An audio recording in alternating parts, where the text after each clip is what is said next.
Beneath the floor of a British Columbia forest, there's an organism that understood supply chain management better than McKinsey, Bain, and Harvard Business School combined. For 400 million years, this organism has been running the most efficient distribution network on Earth, and it operates without meetings, consultants, or PowerPoints. Nothing but relentless, silent optimization working around the clock. A man in Bentonville, Arkansas, accidentally copied its homework in 1962, and that man was Sam Walton. Mycology meant nothing to Walton, who probably couldn't tell a mushroom from a toadstool.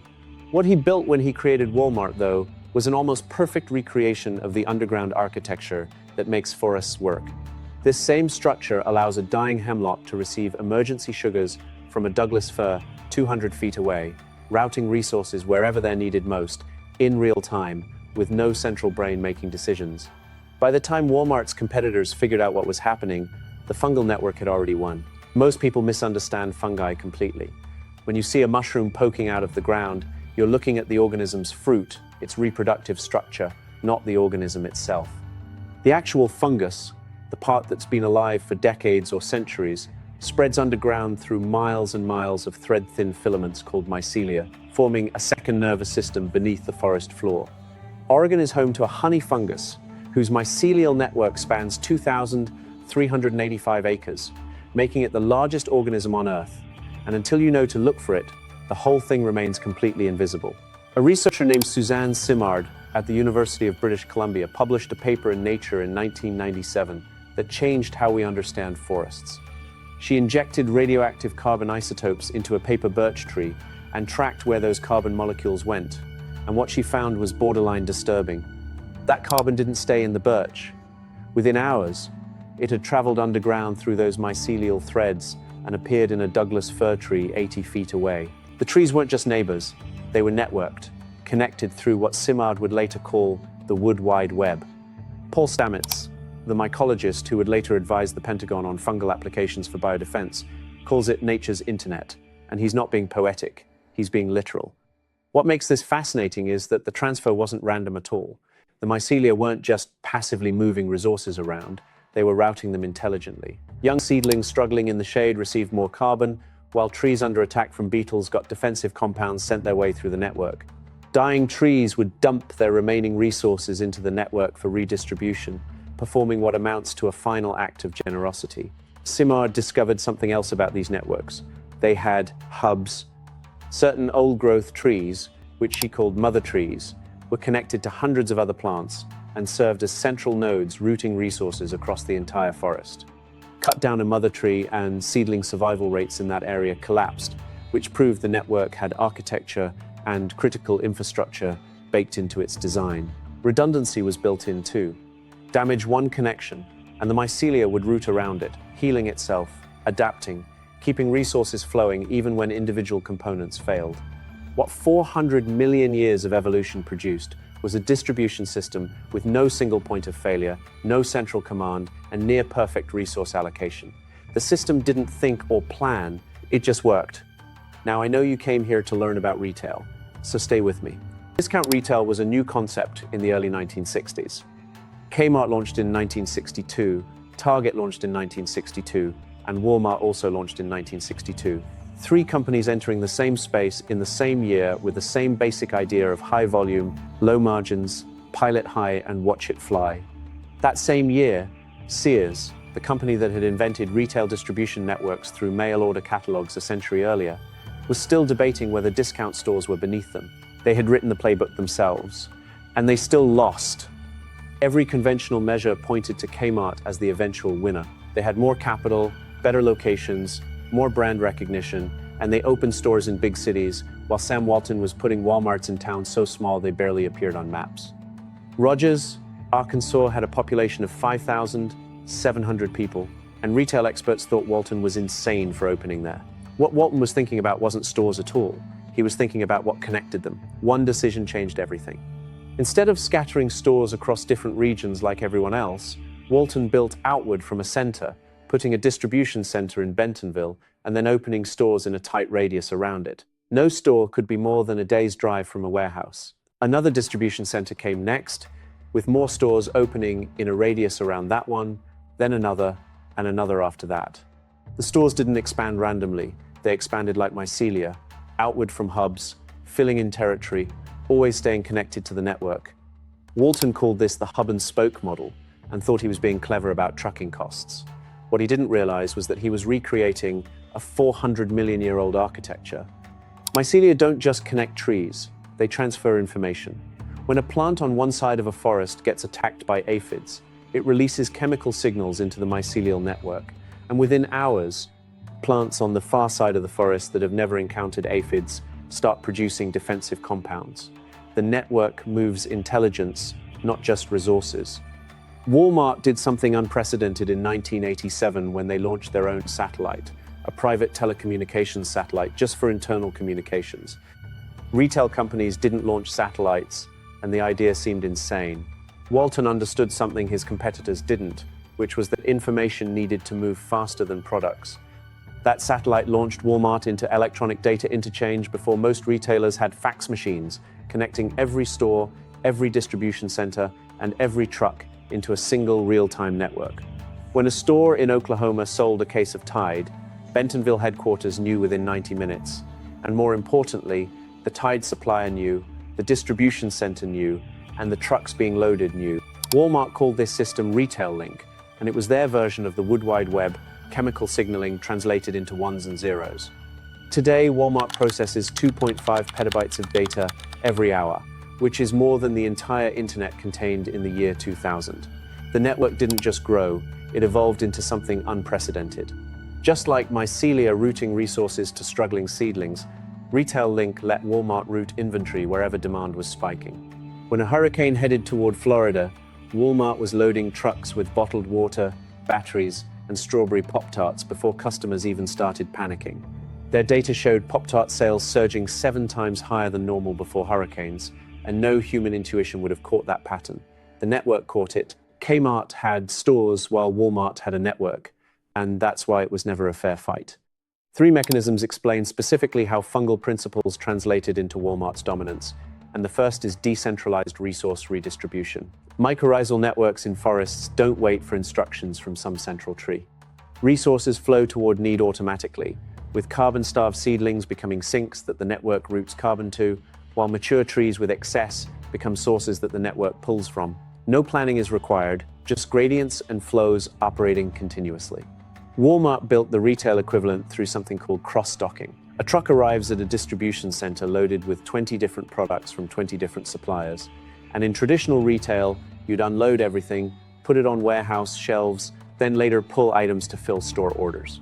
That meant lots of handling, lots of storage, and lots of time. Cross-docking skips storage entirely. The truck pulls up to one side of the distribution center, workers unload it, and those products immediately get reloaded onto outbound trucks headed to specific stores. Product spends less than 12 hours in the facility, sometimes less than 2, which means the distribution center isn't a warehouse at all. It's a switching station, a mother tree in retail form. What Walmart built, whether they knew it or not, was a supply chain management system that pioneered just-in-time inventory and vendor-managed inventory decades before those became MBA buzzwords. The Toyota production system gets all the credit for this approach, but Walmart was running the same logic in Arkansas on a continental scale. None of this works unless you know exactly what each store needs and exactly when they need it. That requires the satellite, which requires Retail Link, which requires the entire mycelial network of information to already exist before cross-docking becomes possible. Kmart tried to copy cross-docking in the 1990s, and the results were disastrous. They had the technique, but not the network supporting it. Kmart executives visited Walmart distribution centers, photographed the cross-docking systems, and wrote detailed reports, but they completely missed the point. They were photographing mushrooms while missing the mycelium underneath. The technique isn't the system, the connections are the system. The second mechanism is hub protection and redundancy. Remember Simard's mother trees, those critical nodes routing resources across the entire network. They're disproportionately important, but the network doesn't rely on any single one of them. Lose a mother tree and the mycelia reroute, with other trees taking over hub functions. The network degrades gracefully rather than catastrophically. Walmart's distribution centers work identically. Each one serves a region, but they overlap deliberately. If the distribution center in Palestine Texas goes offline from fire or flood or whatever else, stores in that region can be served by centers in Searcy, Arkansas, or Brookhaven, Mississippi. The trucks drive longer distances, but the shelves stay stocked. After Hurricane Katrina, Walmart had stores operating within days, while FEMA was still figuring out where to set up tents. And this wasn't because Walmart was better at disaster response. Their network architecture simply assumed nodes would fail, just like a forest assumes trees will fall. The Department of Defense noticed this and commissioned a study on Walmart's disaster response, and the conclusion surprised everyone.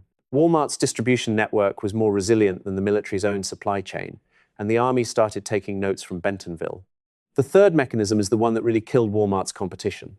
Mycorrhizal fungi aren't charity workers, they're traders. They provide trees with water and phosphorus, and in exchange, trees give them carbon sugars they can't produce themselves. The exchange rates aren't fixed, though. They fluctuate based on supply and demand. Trees that have more carbon to give get more phosphorus in return, which means the network prices resources dynamically.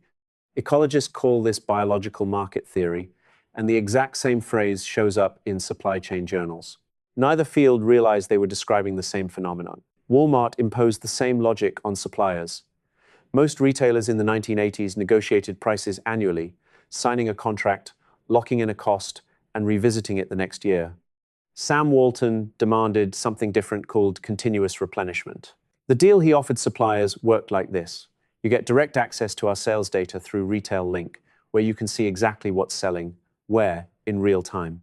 In exchange, you manage your own inventory in our stores, figuring out when to restock and how much to ship. Every time you do, we renegotiate the price based on current volumes. Procter & Gamble agreed first in 1988.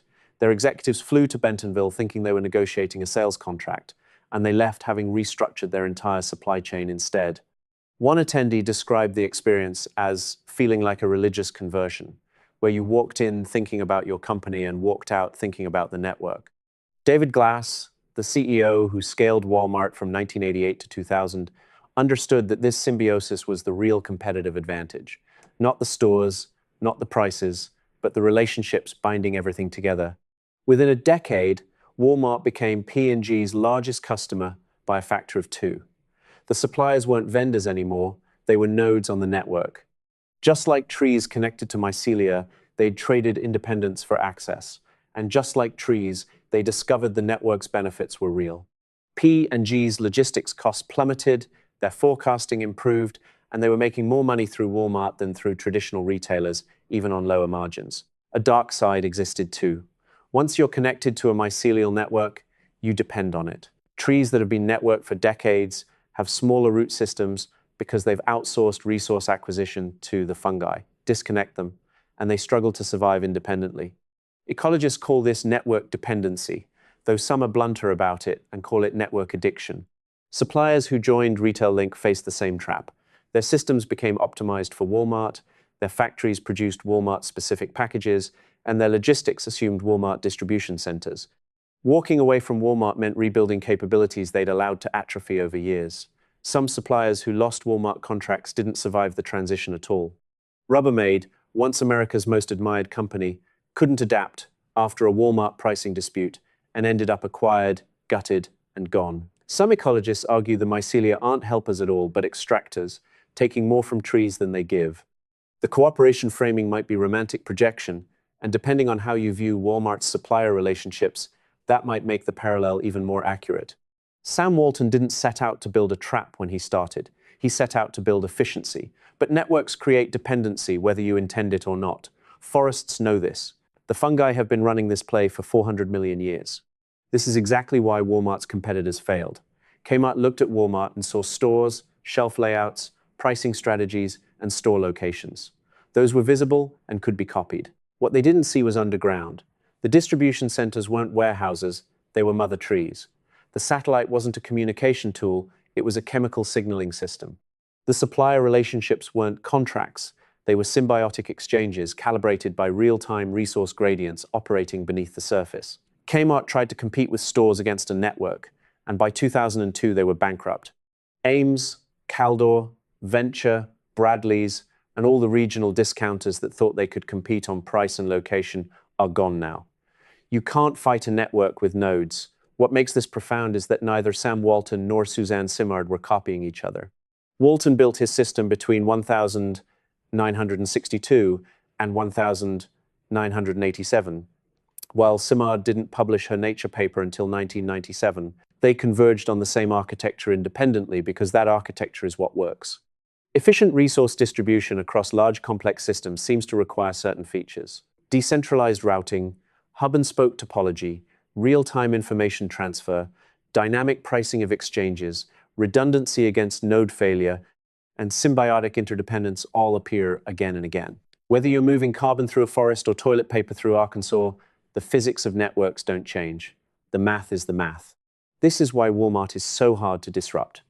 Amazon has tried with better technology, better data science, and probably better algorithms. Walmart has 4,700 stores, though, and each one is a node on a physical network that's been growing for 60 years. Each one can serve as a distribution point, a pickup location, or a return center. The mycelium is already in the ground. Amazon has to build that network from scratch, and they're trying.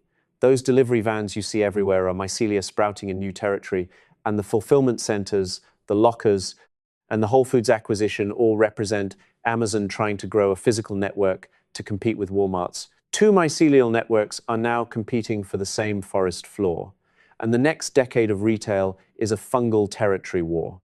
Walmart has a 60-year head start on network density, though, and network effects compound over time. The more nodes you have, the more efficient each node becomes, and the more efficient each node becomes, the more you can afford to add nodes.